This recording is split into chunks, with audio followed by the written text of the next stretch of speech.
Check.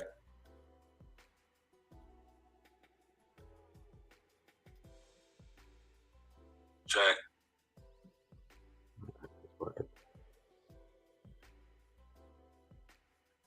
Check.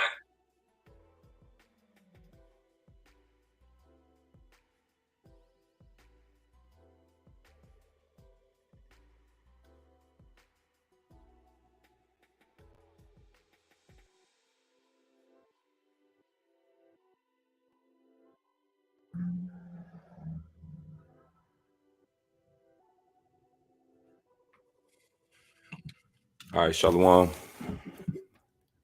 Just checking the audio again. All right, cool.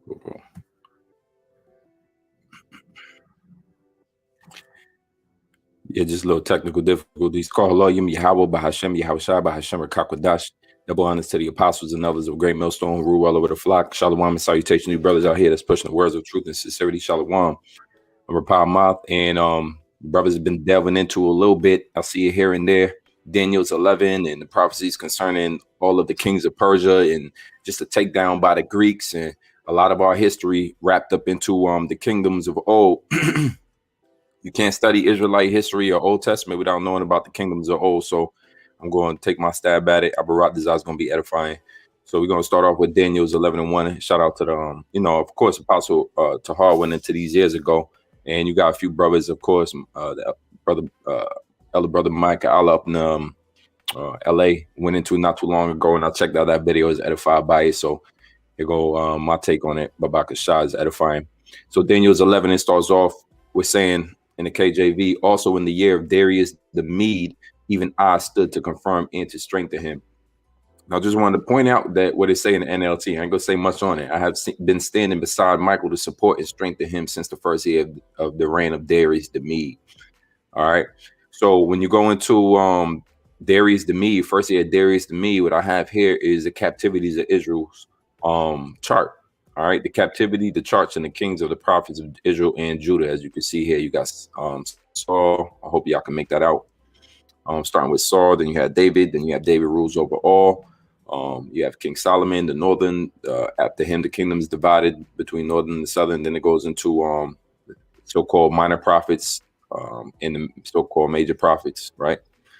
And certain captivities, right? So right around this time of Hosea was the Assyrian captivity, Israel taken into Assyrian captivity. Then you have Babylonian captivity coming up around the time where, Isaiah prophesied of it. And then you have Jeremiah was in it, Ezekiel were in it, Daniel were in Babylonian captivity. Habakkuk was in it, Nahum, Zephaniah were in it. But there was a 70-year captivity of Judah by Babylonia. And this is where this is where the story, what Daniel's talking about here. And he says here and again, and also I in the first year of Darius the Mede. So it was a Median Empire, Medo-Persian Empire is known as, because the Persians took over the Medes. So also I in the first year of Darius the Mede, even I stood to confirm and to strengthen him, right? That's how he starts it off. Now the cross references, it says, and Darius the Mede received the kingdom at the age of 62. Daniel's 9 and 1 says, in the first year of Darius, son of Xerxes, a Mede by descent, who was made ruler over the kingdoms of the Chaldeans. And sometimes it can become a little mixed up because you're not sure if this is Xerxes from the Persian Empire or Xerxes the Mede. All right. So that Xerxes is just the title. You got to know what Xerxes you're dealing with. Xerxes the Great, Xerxes the First, Second, so forth and so on. It's a title, just like Darius is a title, just like I believe Cyrus is a title. All right, so we got to know which ones you're talking about. Cyrus the Great, so forth and so on. Right, so it goes again into Darius, Daniel's 9 and 1 and whatnot. And so verse 2 goes into. Let's see real quick if I would love to get a number, all right, of dates. Most of these things happen if you look at the conquest of the captivities we were in. It gives you a certain year only at the bottom. So the end of, once all of the Israelites was returned to to Israel and no longer under captivity. It was approximately 400 BC is the end of the Old Testament, approximately 400 BC. All right, so let's get back into it. It's a lot of information. Let's get back into Daniel's 11:1. And real quick, I'm gonna go to the commentary just to see if I can get a date on that time. Sometimes the commentary is good for that, sometimes it ain't. I'd rather get the information I'm looking for. So in the first year of Darius, it says these words must have been closely connected to the last verse of Daniel's 10. The allusion is most probably to the fall of Babylon and the return from the exile. All right. So this is the fall of Babylon and the return of the exile. All right. Let's see here. I myself, also this Cambridge Bible for schools. Also, came in the first year, Darius came forward to support Michael. As soon as Darius the Mede received the kingdom, there was need for defenders of Israel to cooperate on his behalf. Right? It seems to be implied it was through this angelic intervention that the natural hostility of Persia to Israel was turned to friendliness.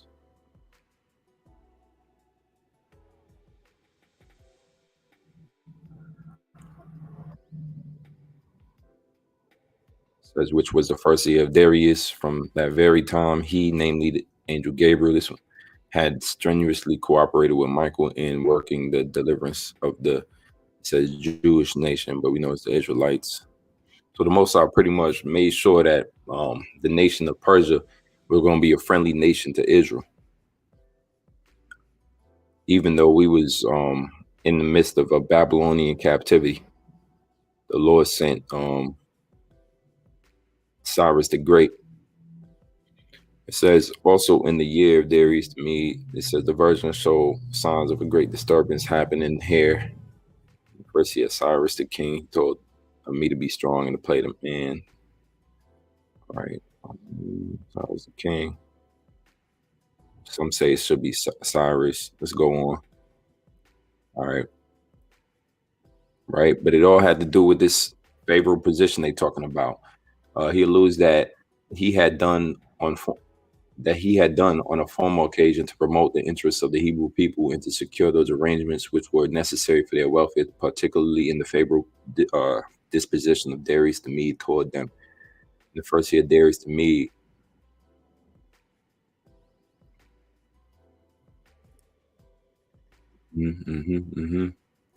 It says, in that year, according to the time predicted by Jeremiah, the captivity would terminate.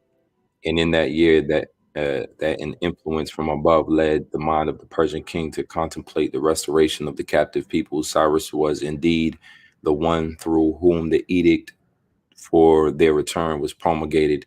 But as he reigned under his uncle, Xerxes or Darius, and as Xerxes was a source of authority, it is evident that his mind must have been influenced to grant this favor. And it is to that the angel here refers. So Darius's uncle, Darius's nephew, was Cyrus the Great, from what I'm reading here. Also known as Xerxes. A lot of these men had multiple names. All right. But let's read a little bit of the facts and details.com. Cyrus the Great. Darius the First, Xerxes, and the king of Persia. Cyrus the Great is generally regarded as the first Persian king, or a Shah. He began as a ruler of a small kingdom over a 10-year period between 559 and 549 BC. Remember, BC the numbers go down until they get to 80 and they start going up. So 400 BC is supposed to be the end of the captivity, the return of all the Israelites from Babylon, and the end of the Old Testament. So we at about 150 years before then is when Cyrus the Great starts to begin to rule. He united the Persians and conquered the Medes to create the Persian Empire. All right. So going back to Daniel's 11,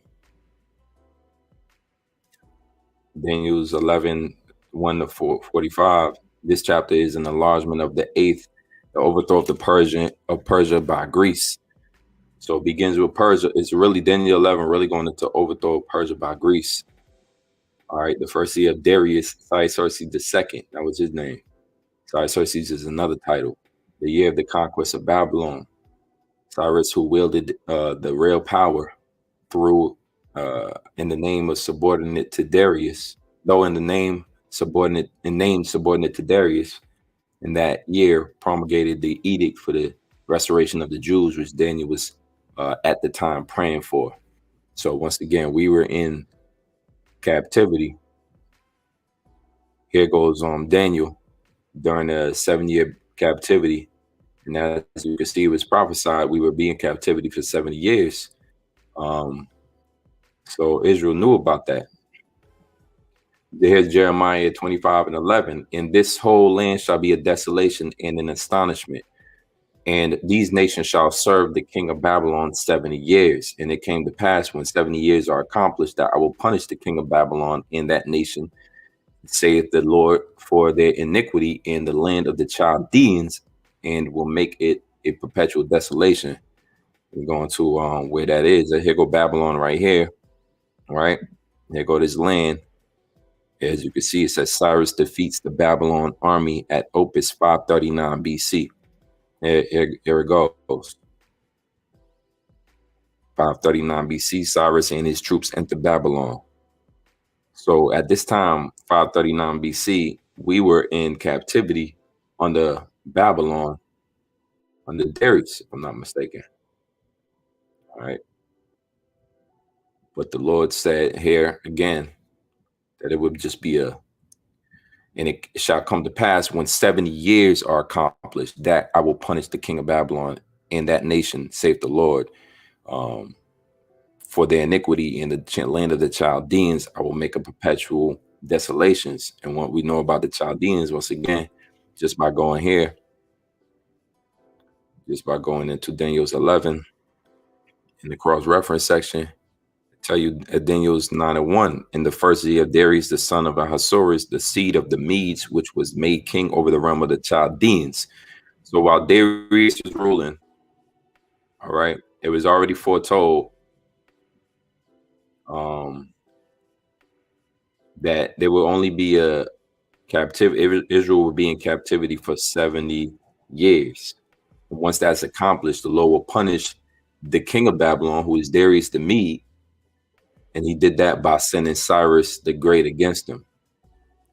It says at 5, right? So at 539, that's when he conquered Darius's position, right? Said to have been humble origins, or that he conquered the concentration of power in Babylon and moved it over to Persia. According to semi-mythical story retold by Herodotus, Cyrus had an Epidus-like childhood. He was condemned to exposure as a baby, but returned as a young man to seek revenge against all those who wronged him. So he had this story in which the Lord was with him the whole time. You go into Herodotus, it tells you he had this, like, as it says, Epidus-like childhood. It's similar to Yahushua childhood, in which Yahushua was almost killed because Herod sent out for the wise men to tell him where he was located so that he can kill him, and ultimately destroy the prophecy of a Messiah raising up and delivering Israel. So Herod was not an ally at all, even though he was considered like a king over the Jews, over Judea, and a Jew himself considered, even though he was an Edomite, right? And his actions proved that. So Yahushua and his family fled to Egypt. So Cyrus had a similar like story to that. And this is Herodotus, the Histories. It's a very long text. I found out where some major key points was, and I went through, and I'm gonna bring out a few of them here, just reading to get this background. It's always good to get a good background on what we're reading about based on the what historians have said. So this is a little bit about Cyrus the Great. And I'm gonna skip around. Cyrus had subjugated these Astyages, then Cyrus's own mother's father, for the reason which I shall presently disclose. Having this reason to quarrel with Cyrus, Croesus sent to ask the oracles if he should march against the Persians. So this is the time when Cyrus is just about getting big, and Croesus was his first one of the first people he's going to take down, the king of Lydia. You all know about Lydia. That's in Turkey today. Scriptures mention Lydia many times, right? They was known for their purple.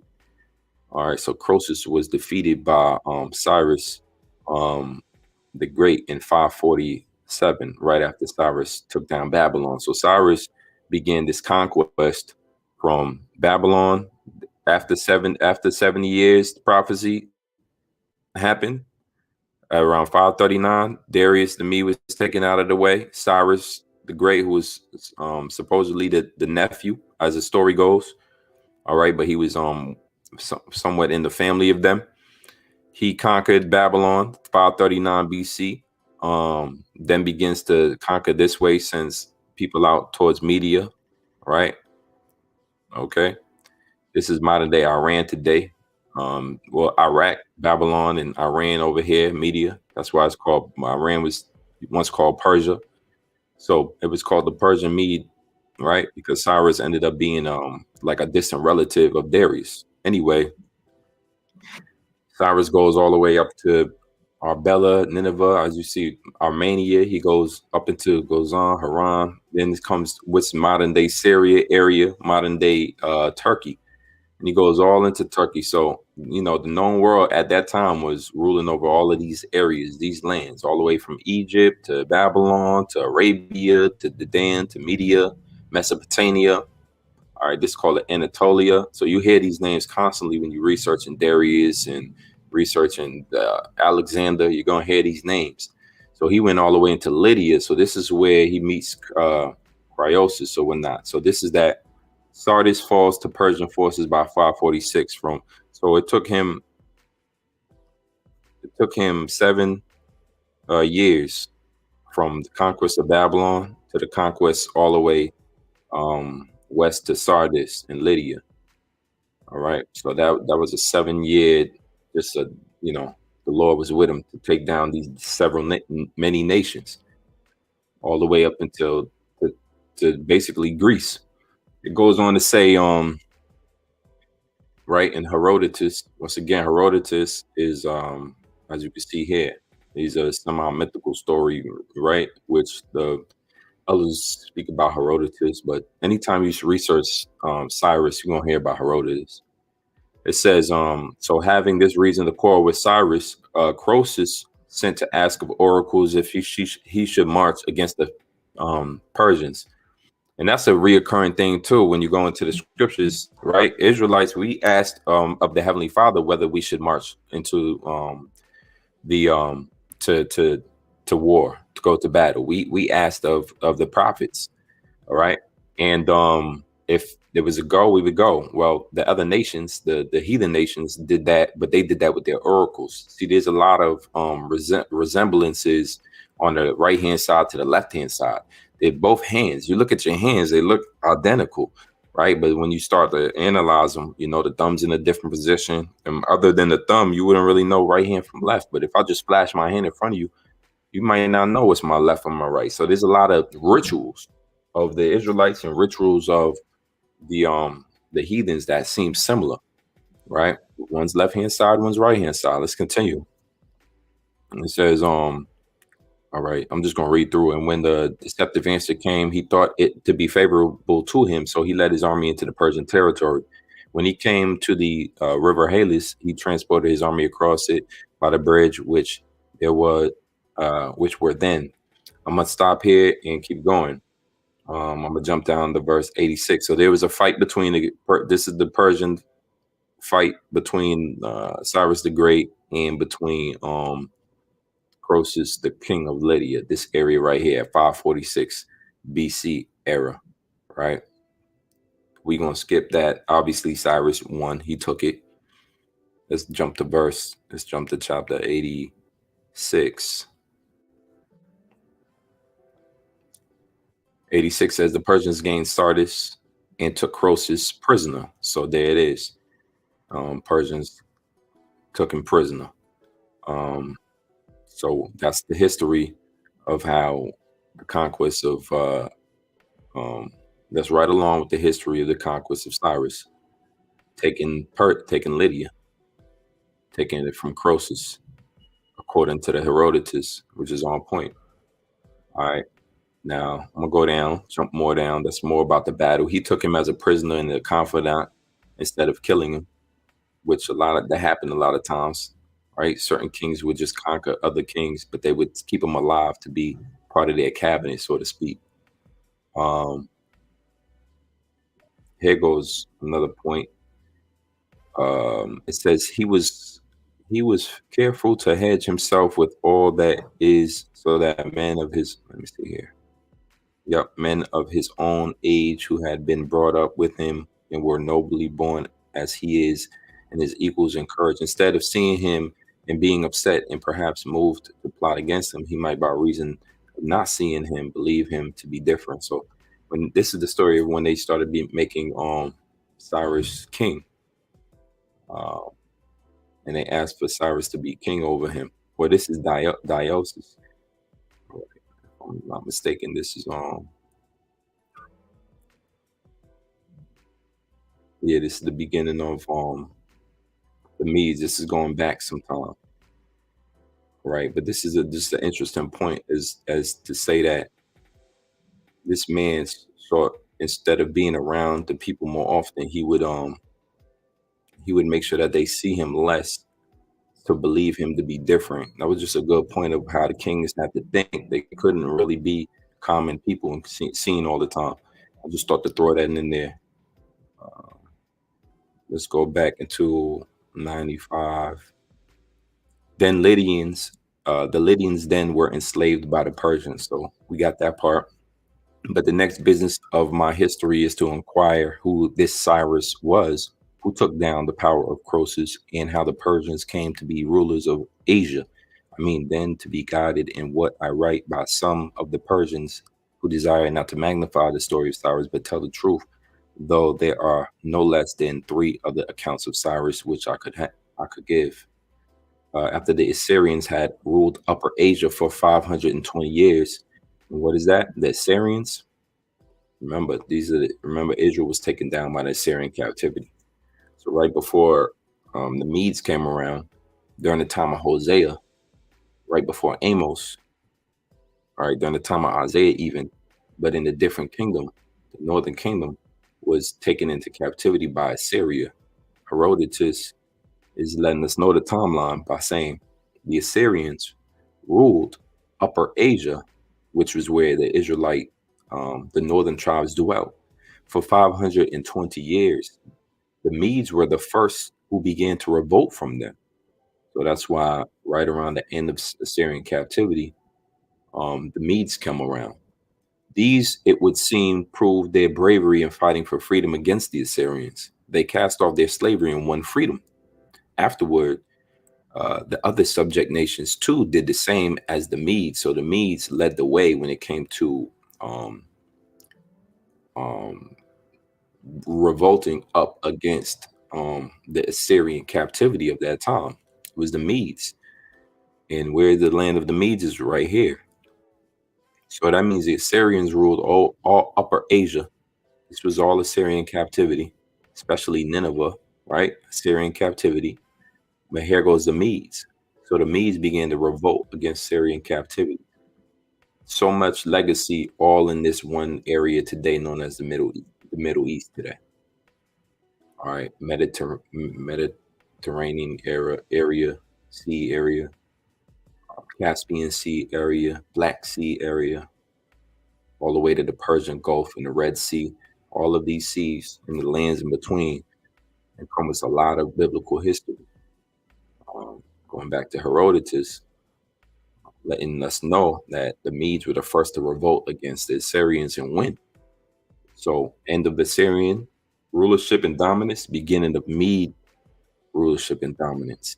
And that guy who I named earlier, Darius, was pretty much the first who was like made king over the Medes. Early Mede history. Let's continue. Make sure that I'm reading from the right. All right, good. Let's continue. Give me 1 second. All right, good. I'm gonna read from 1:1 now. So all of this history, I skimmed through just to get the good stuff out, just dealing with Cyrus and his story and his legacy, and so we could know a little bit more about him. This is part 101. When he had made these arrangements and strengthened himself with sovereign power, he was a hard man in the projection of justice. They would write down their pleas and send them into him. Then he would pass judgment on what was brought him and send his decisions out. This was the manner of decided cases at law, and he had other arrangements too. But when he had heard that a man was doing violence, he would send for him and punish him as offense deserved. And he had spies and eavesdroppers everywhere in his domain. This is Darius, the king of the Medes, first, right? Darius then united the Median nation by itself and ruled it. The Median tribes are these. So Medians are a bunch of tribes put together, right? Just like Israel is a bunch of tribes. The Medians is the Busei, the Paratisini, the Strucates, the Arizonti, the Buddha, and the Magi. Their tribes are this many.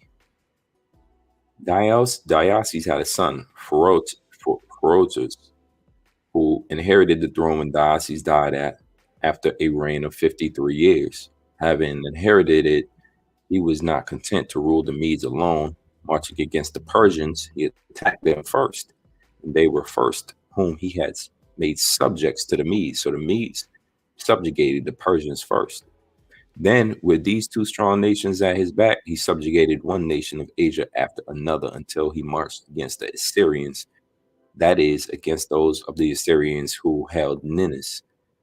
Thus, these had formerly been rulers of all, but now their allies had deserted them and they were left alone, though well off themselves. Marching against these Assyrians, then Pherotus and most of his army perished after they had reigned 22 years. So the Lord, the hand of the Lord was with the Medes because they started conquering all of that area. After his death, he succeeded by his son Xerxes, right, which is Darius, I believe Darius I. He is said, maybe I think Darius I came later after Cyrus II. He is said to have been a much greater soldier than his ancestors. It was he who first organized the men of Asia in companies and posted each arm apart, the spearmen and the archers and cavalry. Before this, they were all mingled together in confusion. This was the king who fought against the Lydians. Then, when the day was turned to night in the battle, and who united under his dominion all of Asia that is beyond the river Halys. Collecting all of his subjects, he marched against Ninus, wanting to avenge his father and to destroy the city. He defeated the Assyrians in battle, but while he was besieging their city, a great army of Scythians came down upon them, led by their king Cambyses, son of Prophecies. They had invaded Asia after they had driven the Cimmerians out of Europe, pursuing them in flight, and the Scythians came into Median country. In this 30 days journey for an uncumbered man from the Maesian Lake to river faces in the land of the Colchi, from the Colchi, it is an easy matter to cross into Media. There is only one nation between Saspers to pass there. These is to be in Media. Nevertheless, it was not by this way that the Scythians entered. They turned aside and came by the upper and much longer way, keeping the Caucasian mountains on their right side. There the Medes met the Scythians, who defeated them in battle, deprived them of their rule, and made themselves master of all Asia. So the last people to for the Medes to conquer was the Scythians, right? The Scythians, a native or inhabitant of the ancient region of Scythia. I'm not sure if that's going to pop up on here. I'm not going to spend too much time looking for it. but it says something around the Caucasus Mountains. So that's where the battle took place, right around the Caucasus Mountains, between the Black and the Caspian Sea. All right, all history here. I've heard Scythia before, but I don't know where it's at off the top. Anyways, a few more. So now the Medes defeated Scythians and rulers over all Asia. From there, they marched against Egypt. And when they were in this part of Syria called Palestine, Psammaticus, king of Egypt, met them and persuaded them that with gifts and prayers to come no further. So they turned back and so that's, peace agreements in the scriptures too. Scripture said, soft hands to turn away wrath. Well, gifts destroy the heart. You see here, you can change a man's mind, but it says gifts and prayers, they persuaded them. So persuasion ain't always something by force. Sometimes it's by right. So they turned back, and when they came on their way to the city of Ascalon in Syria, most of the Scythians passed by and did no harm, but a few remained behind to plunder the temple of heavenly Aphrodite.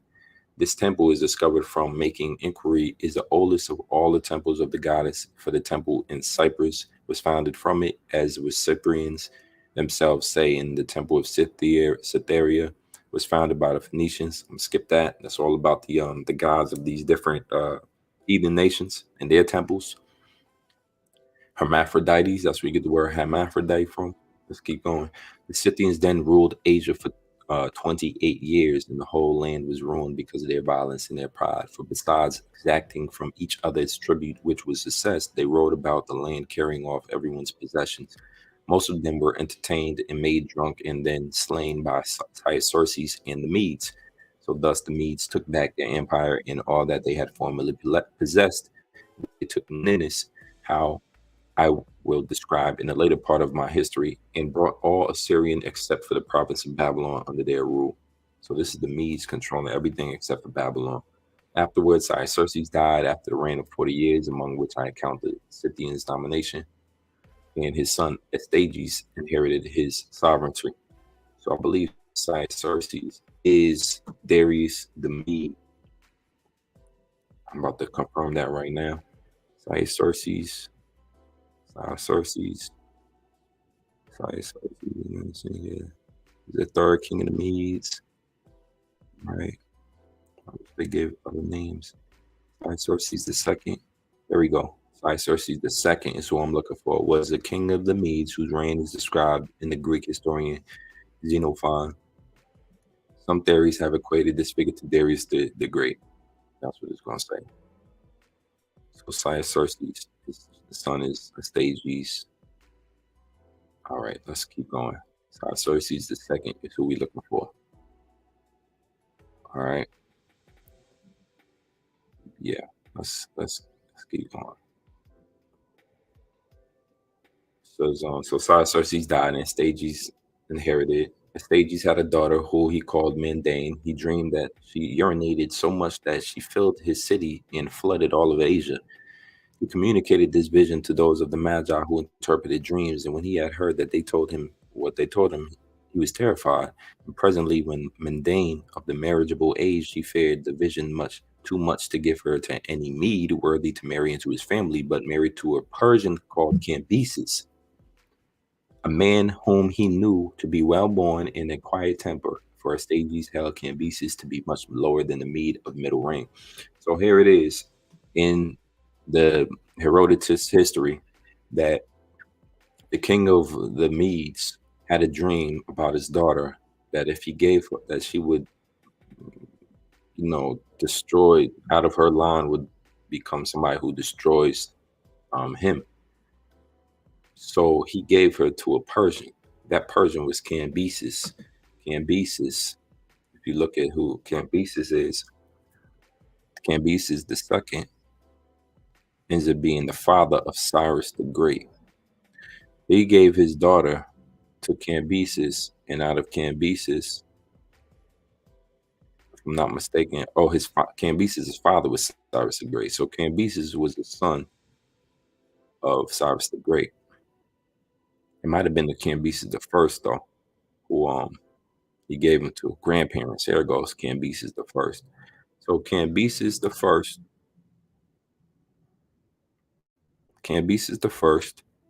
right?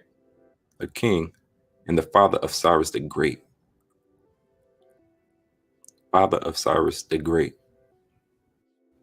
He should not be confused with it. His better known grandson, Cambyses II. So Cambyses I, according to Herodotus, Stages, who was Darius' son,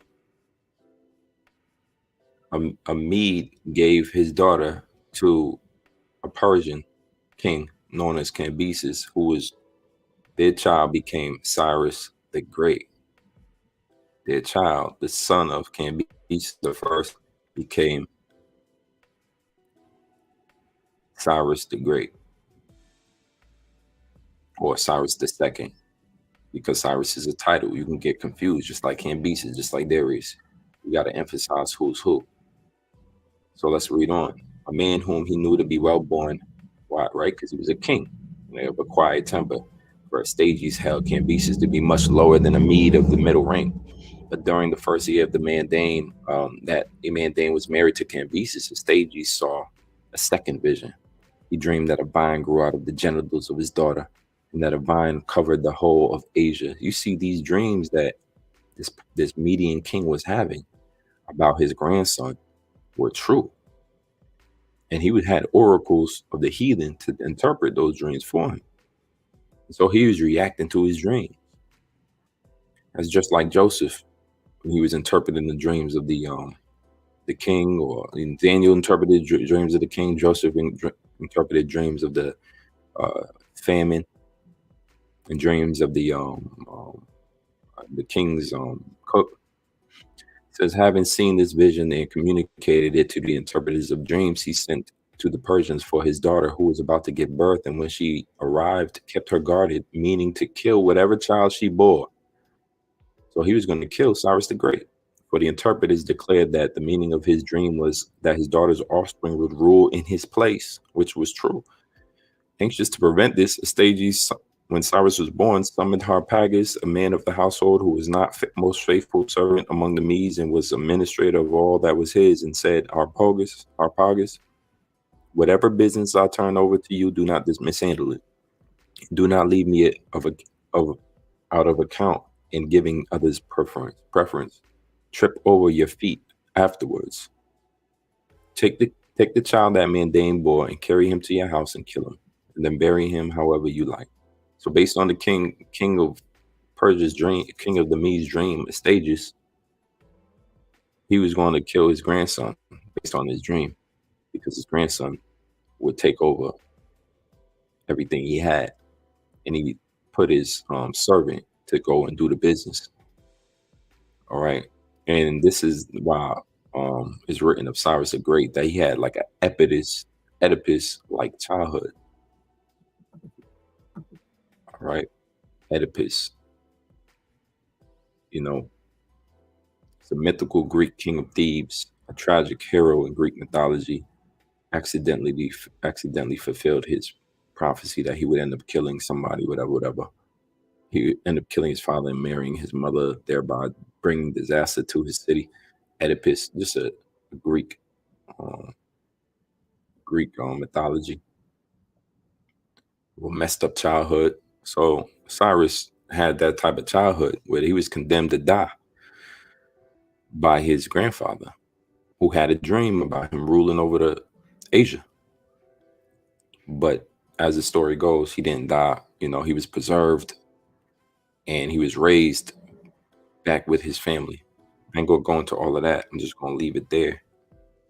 You can read up on that story if you want to, but I'm gonna.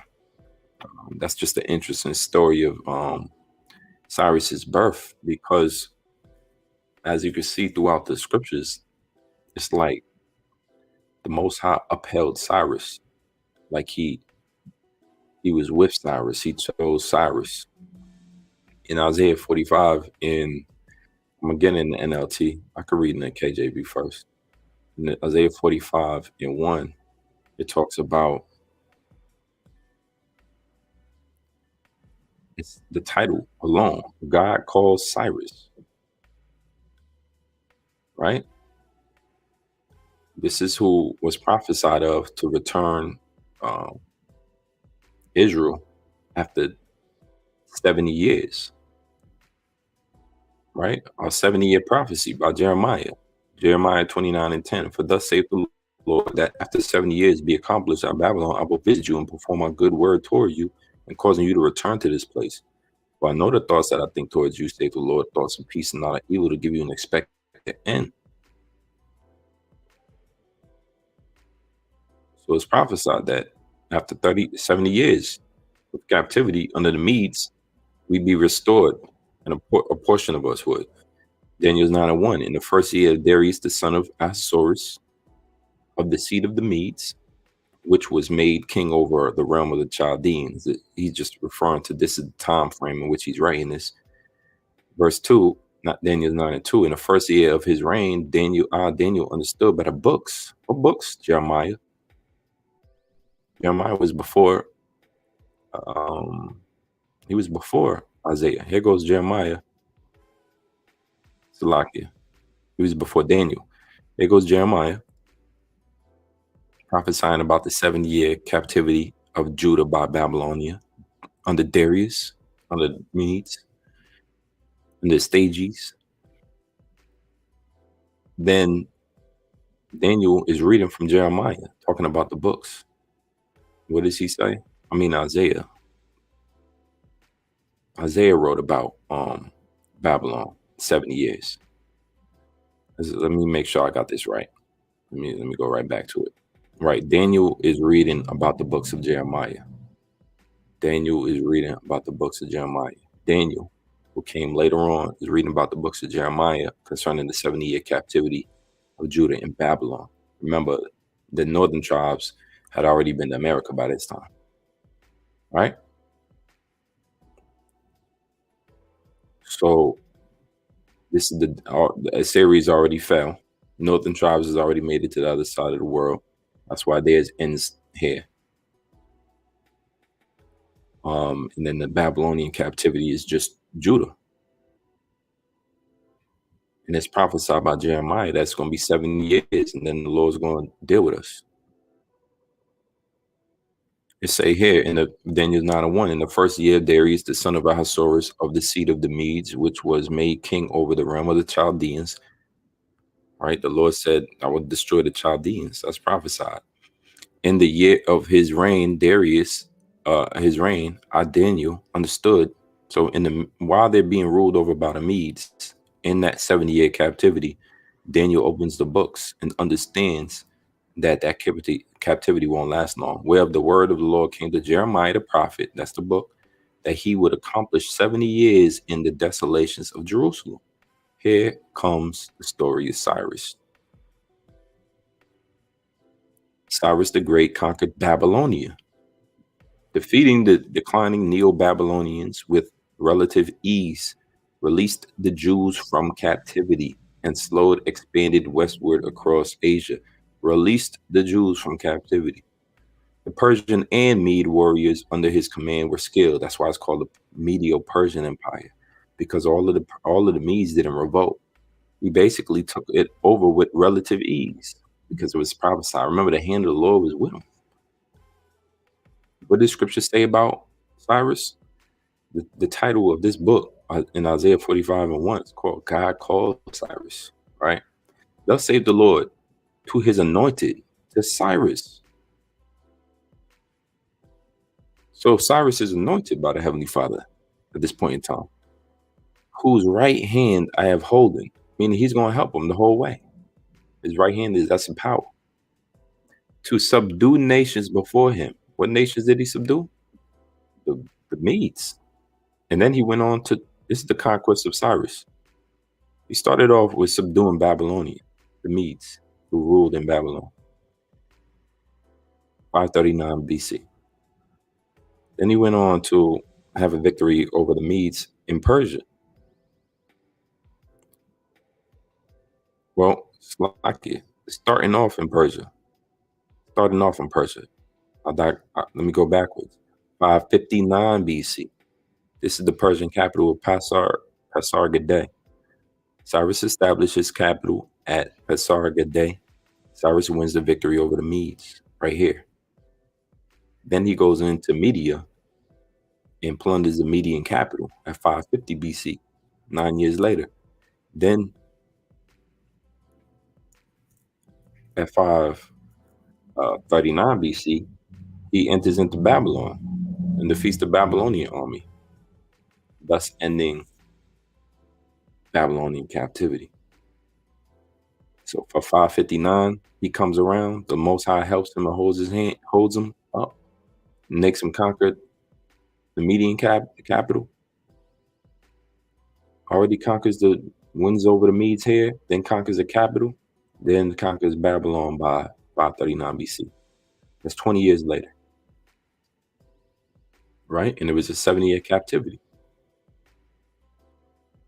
That's why Daniel knew about it in the midst of that captivity. And the Most High was helping, right? That's why Isaiah prophesied about Cyrus. And it says, I will lose the loins of the king. Like it says, to subdue nations before him, I will loose the loins of kings, to open before him the two-leaved gates, and the gate shall not be shut. I will go before thee and make the crooked places straight. I will break in pieces the gates of brass and cut asunder the bars of iron. This is talking about the conquest that he's making here. The bars of iron and the Median capital of Ecbatana goes all the way down to Babylon where we're captive, and then frees us from there. And it tells us that's his anointed. Going on, it says, I will give thee treasures of darkness and hidden riches of secret places. You think he wasn't taking all of these treasures while he had to pay the army? And thou mayest know that I, the Lord, which called thee by name, am the God of Israel. The Most High, Yahweh, upheld Cyrus. He chose Cyrus. That's why Cyrus had such an interesting birth, Oedipus-like childhood, similar to Yahushua. It says, for Jacob, my servant's sake, and Israel, mine elect, I have called thee by thy name. I have surnamed thee, that thou knowest that though thou hast not known me. He's talking to Cyrus. Check this out now. You go to verse 4 and you read it into the different versions, and it gives you some type of clarity here too. Watch this in the NLT. This is Isaiah 45:4. And why have I called you for this work? Talking to Cyrus. Why did I call you by name when you did not know me? Talking to Cyrus. It is for the sake of Jacob, my servant, Israel, my chosen. It gives you understanding. That's how much the Most High loves us, that he procured out a people out of another nation to conquer. And it goes on. I am the Lord, and there is no other. There's no God but me. I will equip you for battle, but you have not known me. So the Most High makes it his case very, very clear that you don't know me. You're of a heathen nation. I haven't chose you, but for the sake of my people, you're my anointed now. Not only am I going to use you to free my people, but you're going to deliver them from the hands of their captors. Why? Because I prophesied it. That's what Jeremiah.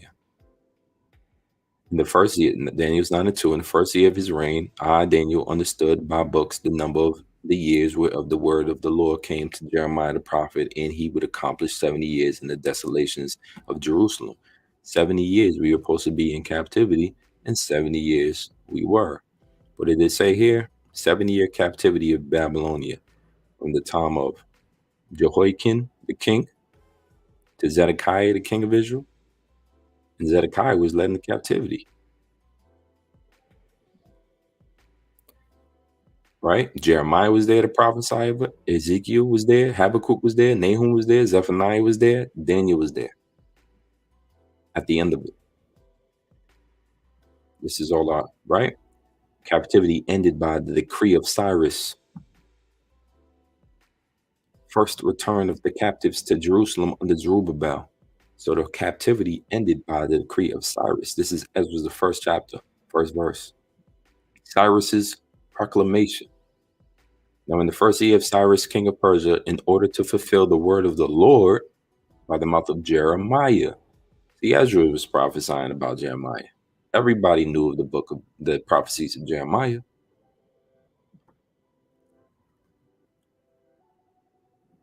Here it is again, Jeremiah. So Daniel knew, Ezekiel knew, all his cohorts and counterparts of prophets knew about this 70 years and how the Lord's going to send somebody. He sent, right? So now in the first year of the Cyrus, the king of Persia, in order to fulfill the word of the Lord by the mouth of Jeremiah. And what was the first year of Cyrus, the king of Persia? It was around 559 BC, something around that time. It says, the Lord stirred up the spirit of Cyrus, king of Persia. The Lord did that. Now we can see why, how easy it is, how the scriptures tell you the Lord ruleth in the kingdom of men and putteth up whosoever he will. The Lord stirs up the spirit. How does he do that? He sends his angels. Referencing why I would say in Daniel's 11:1 in the NLT, I have been standing beside Michael to support and strengthen him since the first year of the reign of Darius the Mede. Right? The Lord sends his angels to stir up the Medes and stir up the kings and right, stir them up for war. Let's go on.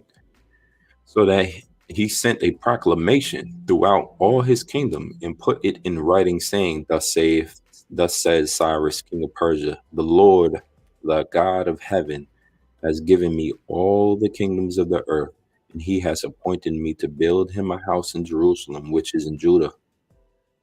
And Cyrus was later told as a young boy, when you go back into Herodotus, his story about how he was preserved, even though this king, Astyages, his grandfather, wanted to kill him, knowing that he would one day take over his nation. Cyrus knew that. Watch this in Herodotus. After saying this, Astyages went Cyrus's way away, sent Cyrus away. When he returned to Cambyses' house, his parents received him there and learned who he was, and they welcomed him enthusiastically, for they had supposed that long ago he had been killed, and they asked him how his life had been saved.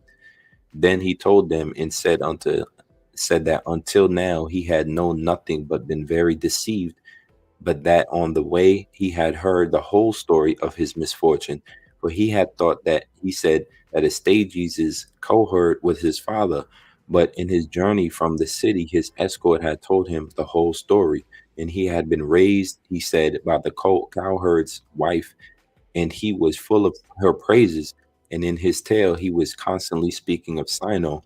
Hearing this name, his parents circulated the story that Cyrus was suckled by a dog when exposed, thinking that in this way to make the story of his salvation seem more marvelous to the Persians.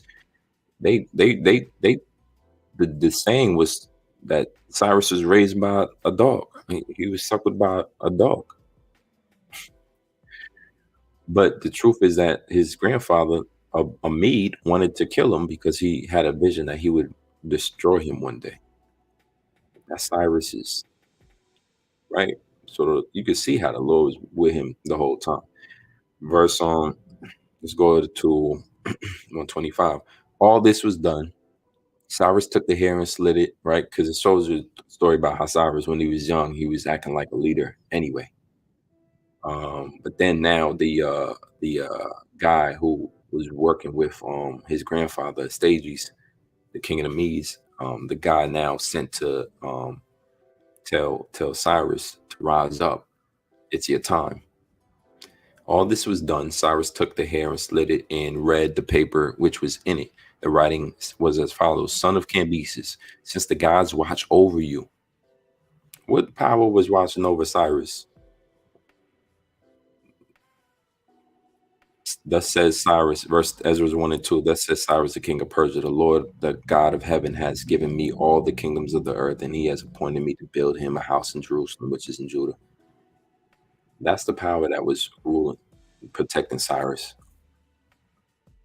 from all that wanted to kill him, even at his birth as a baby. Son of Cambyses, since the gods watch over you, otherwise you would not have prospered so. Avenge yourselves now on Astyages, your murderer, For thanks to his intention, you are dead. While thanks to the gods and me, you live. I expect that long ago you heard the story of what was done concerning you and how Stades treated me because I did not kill you, but gave you to the cowherd. If then you will listen to me, you shall rule all the country which is now ruled by Stades. Persuade the Persians to rebel and lead their army against the Medes. Then you will have your wish. Whether I am appointed to command the army against you or some other notable man among the Medes, they of themselves revolt from Astyages and join you and try to pull him down. Seeing then that all this is ready here, do as I say and do it quickly. They knew that the Medes would revolt against their king, Astyages, and join Cyrus. So he had to act fast. Going along with the story, Cyrus the Great conquered Babylonia, defeating the declining Neo-Babylonians with relative ease. Released the Jews from captivity, then slowly expanded westward across Asia Minor. The Persians and Medes warriors under his command were skilled charioteers and fighters. They carried out light, hide-covered shields and fought with the bows and arrows. They relied on speed, quick attacks, and lured armed opponents within the range of their arrow attacks. That's why we call it the Medo-Persian, because the Persians conquered the Medes, but the Medes warriors fought with Persia. They left their king. And here's a story about it, about how Cyrus took the Median army into his own hands. It says, so when they all came with sickles as ordered, Cyrus commanded them to reclaim in one day a thorny tract to Persia. So Cyrus began to, have his people get ready for battle against the Medes. The Persians had long been discontented that the Medes ruled over them, and now having got a champion, they were glad to win their freedom. All right, so it's beginning, right? They're about to set it off on the Medes. So when the Medes marched out and engaged with the Persians, those who were not in on the plan fought, while others deserted to the enemy and were most deliberate cowards and most were deliberate cowards and ran. Thus, the Median army was shamefully scattered. As soon as the Astyages heard, he sent a threatening message to Cyrus. Nevertheless, Cyrus shall not rejoice. And with that, he took the Magi and interpreted dreams, who had persuaded him to let Cyrus go free, and impaled them. And he armed the Medes who were left in the city, the very young and very old men, leading these out and engaging the Persians. He was beaten. Astyages himself was taken prisoner and lost the Median army which he had led. And there you go. When Astyages was captive, this, that, and the third, for in any event, another and not you had possessed the royal power, then in injustice some Mede should have had it, not a Persian. He's talking to his the guys who revolted against him. But it didn't matter. By that time, Cyrus was already he had already gained control. At a later time, they repented of what they now did and rebelled against Darius. This says, Astyages was disposed from his sovereignty after a reign of 35 years, and the Medes had bowed down before the Persians because of Astyages' cruelty. They had ruled all Asia beyond the Halys for 128 years, from which must be subtracted the time the Scythians held. At a later time, they repented of what they now did and rebelled against Darius. So later on, they tried to fight against the Persians again, but they were defeated in battle and brought back into subjection. This is the story of the birth and upbringing of Cyrus, and now, and of how he became king. And afterwards, as I have already related, he subjugated Croesus in punishment for all the unprovoked wrong done him. And after this victory, he became sovereign of all Asia. The Lord was with Cyrus. That's why it was prophesied in Jeremiah that we would go into captivity for 70 years, because Cyrus would be the one to get us about it there. Jeremiah 25:11. And this whole land shall be desolate, be a desolation and an astonishment, and these nations shall serve the king of Babylon 70 years. And it shall come to pass, when 70 years are accomplished, that I will punish the king of Babylon and that nation, save the Lord, for their iniquity in the land of the Chaldeans, Fast forward to why that time is right here in Cyrus's proclamation. Goes on in verse 3, says, whoever there is among you of all his people, may his power be with him. Let him go up to Jerusalem, which is in Judah, and rebuild the house of the Lord, the power of Yahweh. He is the power who is in Jerusalem. Every survivor at whatever place he may live, let the men of that place support him with gold and silver, with goods and cattle together, with a free will offering for the house of Yahweh, which is in Jerusalem. That's the decree made by Cyrus, the king of Persia, who the Most High set up to do that exactly. So there it is, right? We went into captivity under, right? We were subjugated in Babylon. We stayed there 70 years, and then the beginning of us being let out of there, right? Let out of there began, right? And then at this point in time, the Persian captivity began somewhat. That's where you get the story of Esther, all right, Haman, the Feast of Purim, Mordecai, this situation, all right. But all the Most High basically preserves us, right? He preserved us through that each captivity. Captivity ended by decree of Cyrus, first return of captives to Jerusalem under Zerubbabel, return of additional captives to Jerusalem under Ezra, final return of captives under Nehemiah, right? Which ultimately, approximately around 400 BC, was the end of the Old Testament. Let's see what else I had here before I sum it up. So going into Daniel's 11 again, and 1, in the first year of Darius the Mede, I took my stand. Well, let's go back into, let's just get the KJVs in. All right. It says Daniel's 11:1. It says overthrow of Persia. Then Persia fell, right? Also, I in the first year of Darius the Mede, even I stood to confirm and strengthen him. And now will I show. They're saying that I is Michael, right? It says it does have the italicized there. And now I will show thee a truth. Behold, there shall stand up yet 3 kings in Persia, which we're not gonna fight with that, whether that's Michael or not. That's what some of the scholars are saying. And now I will show thee the truth. Behold, there shall stand up yet 3 kings in Persia. Right. So you had Cyrus the Great, because Darius the Mede is ruling at the time. You had Cyrus the Great. You had this man named Bardiya, which I got a little information on Bardiya. Let me knock this out of here. Bardiya wasn't even a Persian, a true Persian. His AKA pseudonym was Gaumata. Gaumata was Amanda, Jat king. So there's some people called the Jats in the Persian Empire. Remember, the Persians had many different tribes. So he could have been a Persian himself, but he was of the what they call the that same lineage. Is a special line called the Archimedes Empire. Emperors. Archimedes is the term. The people that came out of directly from Darius. From Cyrus. Anyway, this is what it say about Bardiya, who's that second. He ruled for a little period of time after Cyrus. Hope I'm not messing it up because Cyrus. Anyway, yep. All right, the Persian king Manda Gatma or Bardiya, who defeated Cyrus the Great in 529 BC and later slain by Darius. Right.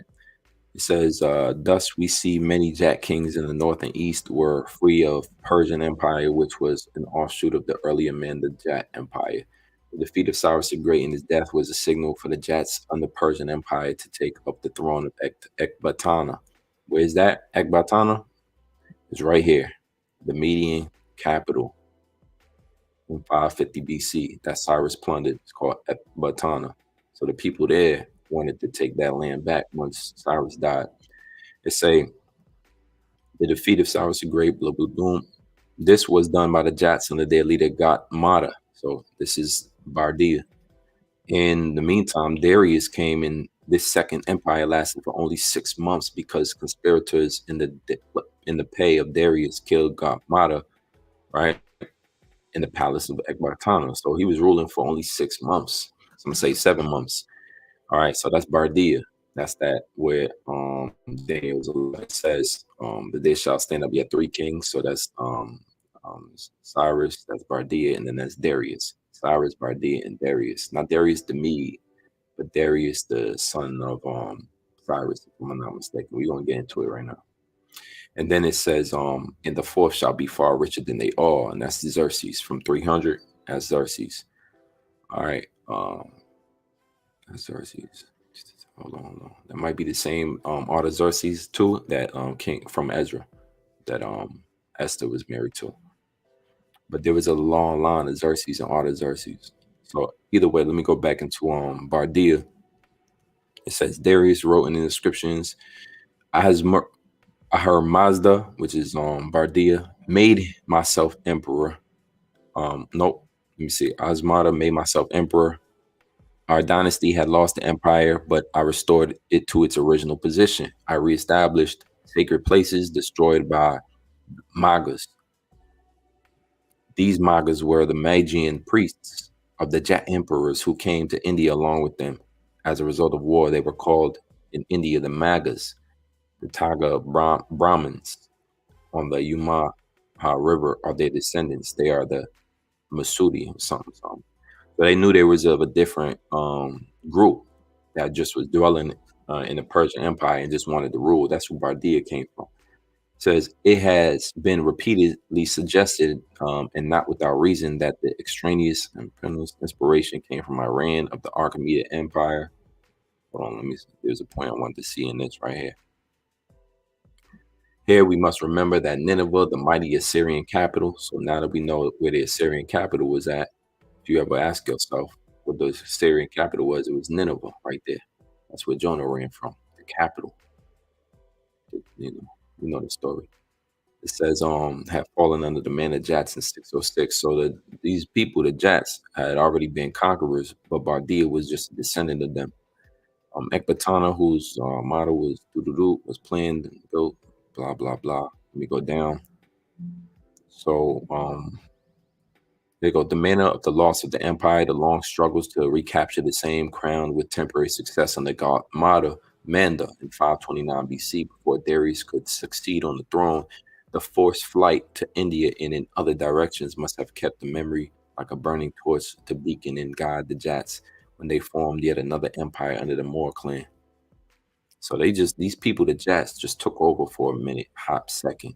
King Darius said, afterwards, there was a certain man, a Magian, Gaumata by name, who raised a rebellion in this place in a mountain called Arcadurus on the 14th day of the month, Zian, whatever. He did rebel. He lied to the people saying, I am Smardis. And that's why sometimes you get this name called Pseudo-Smardis. If you look at the commentary section about Daniel's 11, you'll see Pseudo-Smardis. So he lied to the people saying, I am Smardis, the son of Cyrus, the brother of Cambyses. The son of Cyrus, the brother of Cambyses. So he basically said that he was part of the family. It says, then were all the people in revolt from Cambyses. And from Cambyses, they went over unto him, both Persia and the Media and other provinces. He seized the kingdom on the 9th day of that month. He seized the kingdom. Afterwards, Cambyses died of natural causes. So the King Darius says, these are the men who were with me when I slew Gaumata, who is called Smardis. It says here, Bardiya. All right, Bardiya. Then these men helped me as followers. So Daniel's 11 goes into the three kings of Persia. You got Cyrus the Great, you got Bardiya, and then you had Darius. All right, Darius. And the fourth would be far richer than they all, and by his strength through his riches, he shall stir up all against the realm of Grecia. And that was Xerxes. And Xerxes went into some war with Alexander. You could reference the movie 300 for that. Now, as you go into the the commentary of Daniel's 2, which I wanted to grab real quick, Daniel's 11 and 2, you'll see they discuss all of the three kings, right?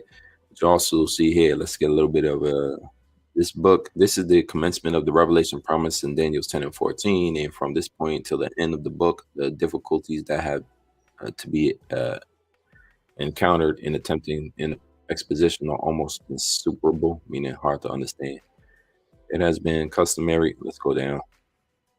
It says the mere similarity which exists between certain things predicted here and what actually occurred in the times of the Ptolemies is not sufficient, right? Because it goes into the book of Daniel 11 goes into the Alexander, how he conquered, and then it's what's called the Syrian War, not the Syrian Wars, the six Syrian Wars, I believe, which was Ptolemaic dynasty versus the Seleucids, right? I think they call it the Syrian War, six Syrian Wars. Three kings, right? It says Cambyses, Darius, and Xerxes. Cyrus on the throne already. Cambyses, Darius, and Xerxes. This is from Ellicott's. But that's not how we break it down. We put Xerxes, the rich one, the fourth. Darius is the third. Bardiya would be the second, and Cyrus would be the first.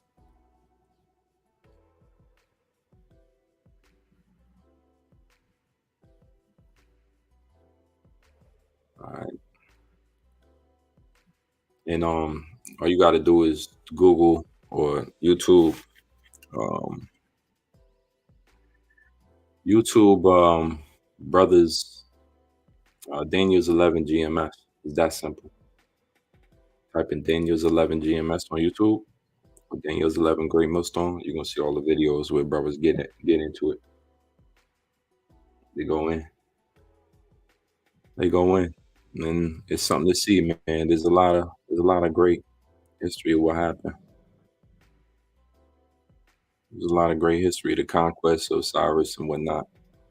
Just understanding how they moved. I got a little more in Herodotus that I wanted to bring out, and I'm gonna end it there.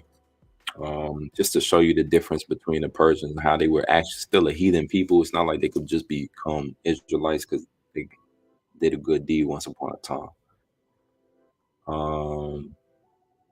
They were still heathens. They worshipped other gods. Let's see here.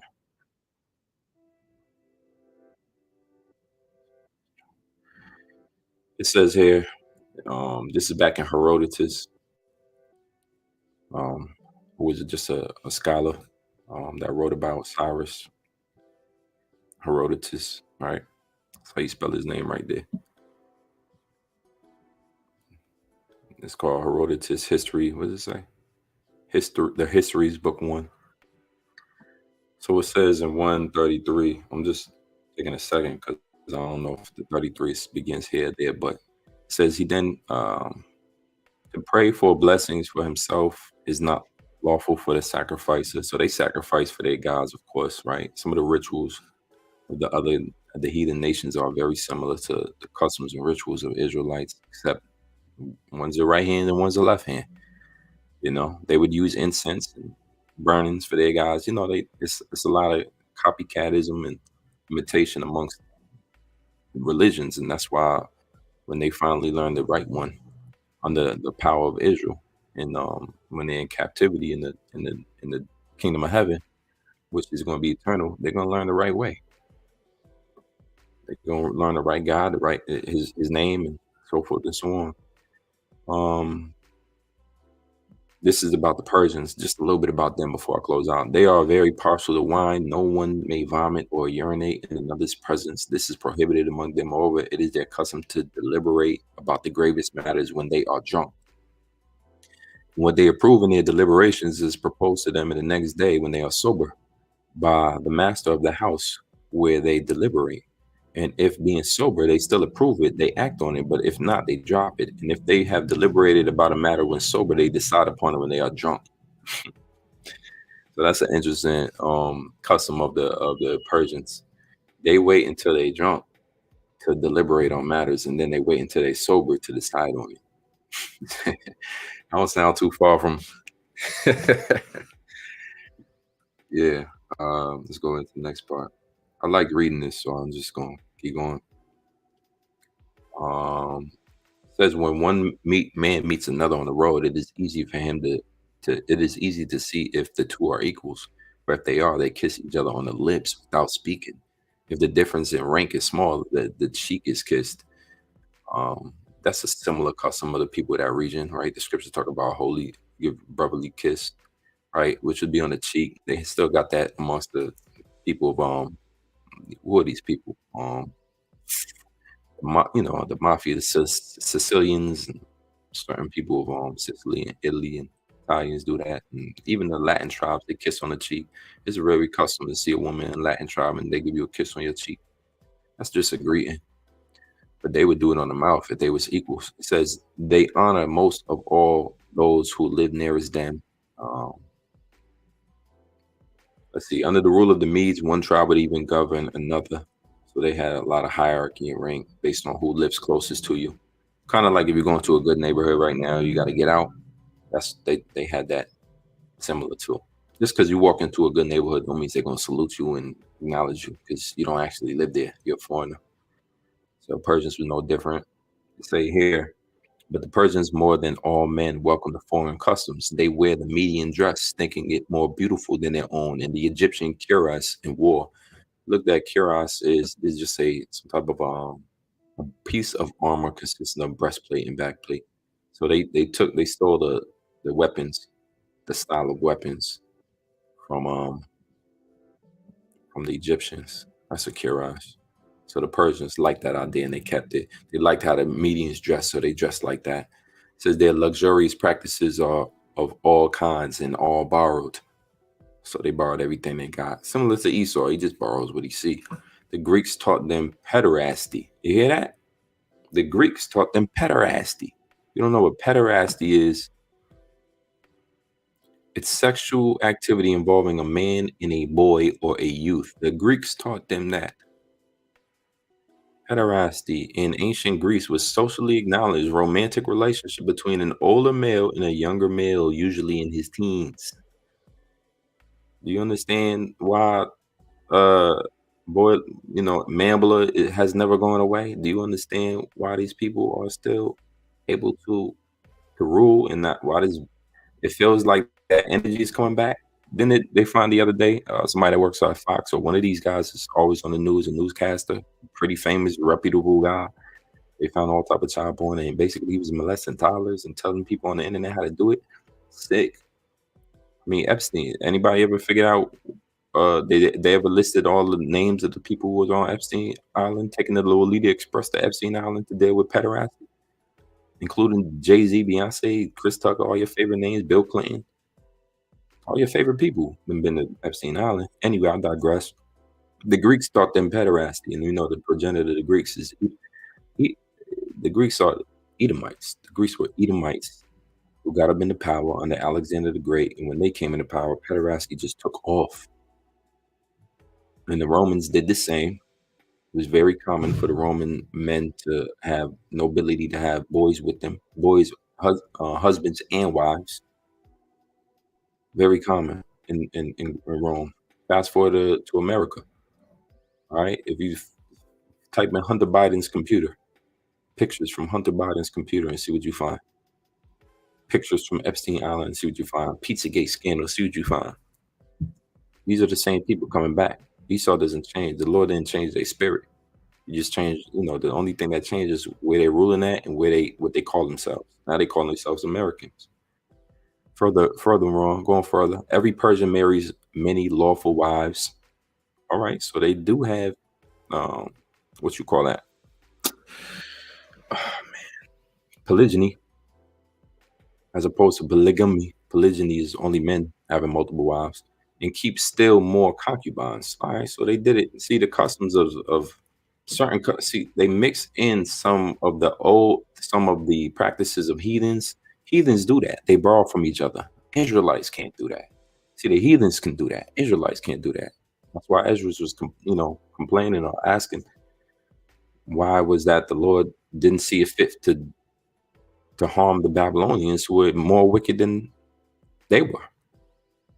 The practices of the heathens are even wilder, but they don't get dealt with. Why? Because Amos 3:1, the Lord knew us. He chose us, so he will deal with us. He will he punishes us differently. Let me see if I want to read more in here. 35. Yeah, this is all about Persia, but the Persians more than all the men welcome for. I got that. After valor and battle, it is accounted noble to father the greatest number of sons. The king sends gifts yearly to him that gets most, who gets most.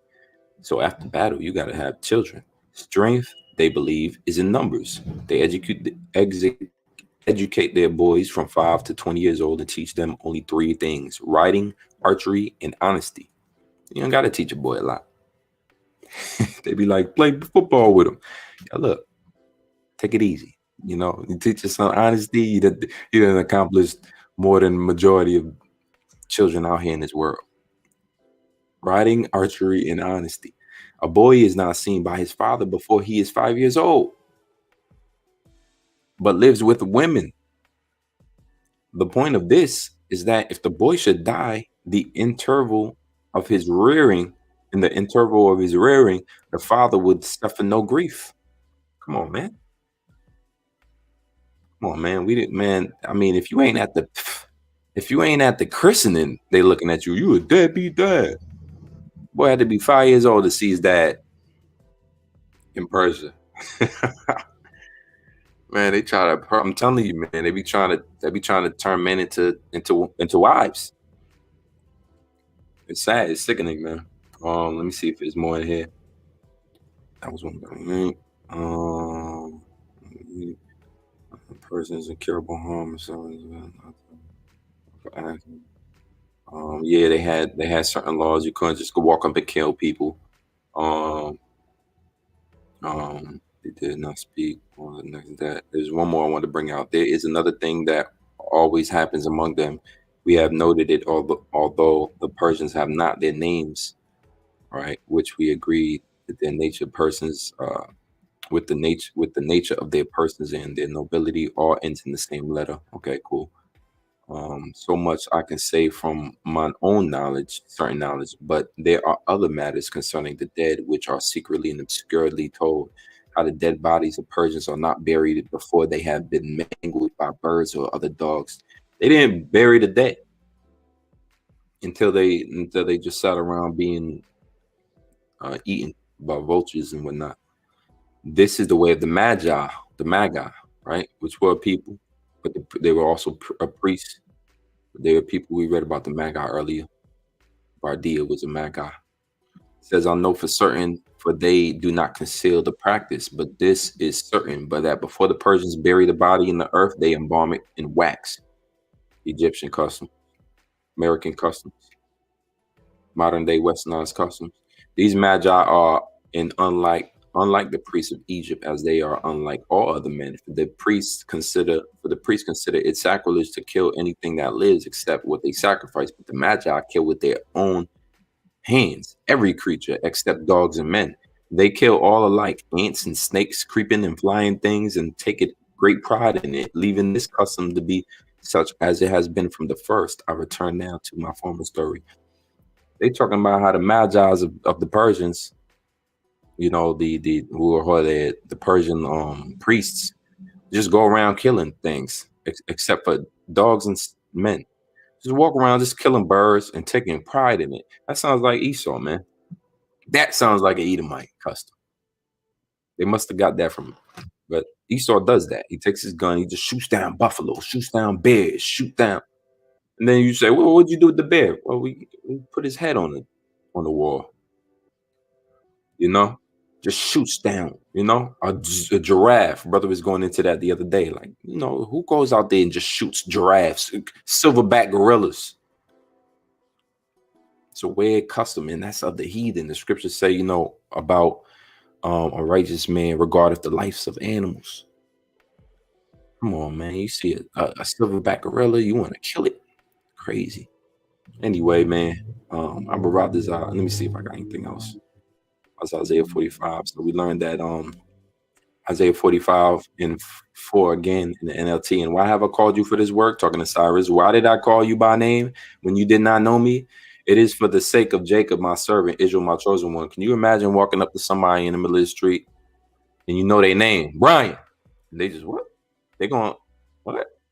You got to tell that man why you know his name or why you call him. And from there, that's what the Lord did. He said, look, it's for my sake of Jacob, my servant. And in the KJV, it says, for Jacob, my servant's sake, and Israel, mine elect, I have even called you by thy name. He wouldn't even talk to you, man, unless it was about business of his people. The Lord is about his people's business.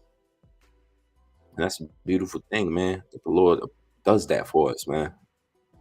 When you go into the commentary of Isaiah 41 and 2, where Isaiah 41 and 2 will say, like it says, who raised up the righteous man from the east, called him to his foot, gave the nations before him, and made him rule over kings, and gave them as dust to his sword, and as driven stubble to his bow. Who did the Lord do that to? He did that to Cyrus. You go into commentaries, is very clear. Who raised up, more accurately, who have raised up from the east, right? It says the man who's so raised up to rule over the islands and the peoples is none other than Koresh, aka Cyrus, the future restorer of Israel. The thought of Cyrus as working out the righteousness of Yahweh is dominant in these chapters, Isaiah 42 and Isaiah 45. In the rapidity of his conquest, the prophet bids men see the proof that he is doing Yahweh's work. So Jeremiah speaks of Nebuchadnezzar as a servant of Yahweh. Jeremiah also spoke of Nebuchadnezzar as Yahweh's servant.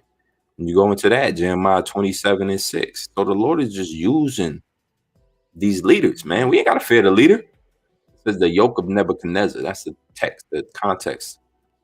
Jeremiah 27 and 6 says in the KJV, and now have I given all these lands into the hand of Nebuchadnezzar, the king of Babylon, my servant. And the beasts of the field has I given him also to serve him. So you got to learn straight up that the Most High is going to use other nations' kings, heathen kings, to do what the hell he wants to do. Jeremiah 28 and 14. For this is what the Lord of hosts, the God of Israel, says. I have put a yoke of iron on the neck of all these nations to make them serve Nebuchadnezzar, king of Babylon. And they will serve him. And I have given him control of the beasts of the field. So you can't get around that the Most High is just going to use whoever he wants to use. Calling Nebuchadnezzar, the king of Babylon, his servant. You know what a servant is? That's a slave. Got to get used to understanding that the Most High ruleth in the kingdom of man, period, point blank. So you can learn about the customs of people you don't follow. You can learn about the wars and the different wars, and to be just a good historian, biblical historian. You could do that. You could follow along and reference who the nations are. Just know that the Most High rules always, and he sends his angels to work on their minds and to do certain things. And Cyrus was no different. Nebuchadnezzar's no different. Vladimir Putin is no different. Biden, and they're all no different. So when the Lord says in the end times that he's going to call the nations, wake up the mighty men, he's going to stir up. He's going to stir up, right? He's going to put the hooks back into the jaws of the bear. He's going to stir up the land of the Medes and the Persians, right? Man, he's going to do that, man. We all going to reap the benefits of that. I brought this out. This video is edifying. Shalom to all the Akim and the Aqua paying attention. Shalom to everybody that's listening. Kahalayim, Yahweh Ba'ashem, Yahweh Shai, Wahabakakadash. Abba, till next time. Shalom.